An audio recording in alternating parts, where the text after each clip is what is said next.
The Lord does what is right, and he loves justice. When we think about justice, we often think about people doing wrong things and being punished in the right way for what they've done.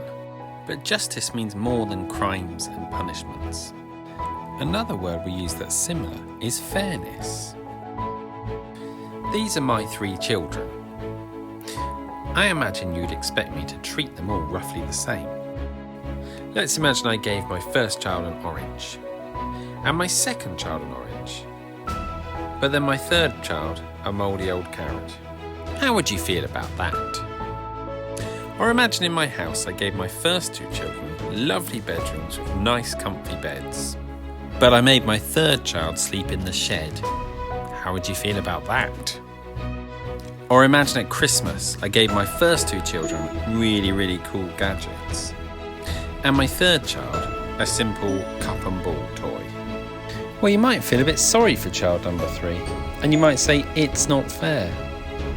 The good news is that's not how things work in my house. But the bad news is that's quite often how things work in our world. Sadly, all around our world, there are billions of people who struggle in life because they don't have enough food or enough clean drinking water or a place to call home. And often it's because they haven't been treated with kindness by other people, and they haven't been treated fairly. But the good news from today's memory verse is that that's not how God wants the world to be. And there are plenty of other Bible verses which tell us to look after people who are poor or who have found themselves in difficult circumstances. And Jesus certainly wasn't happy when he came across situations where people were being treated unfairly. In fact, he got pretty angry on a couple of occasions. So we can be sure that God wants a world for us where there is justice and fairness and kindness.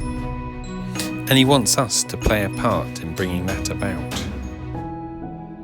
The Lord does what is right and he loves justice. Psalm 11, verse 7. But wait a minute, you might be saying. What about when we do injustice? And what about when we don't do right? Well, let's talk about that in tomorrow's Bible verse.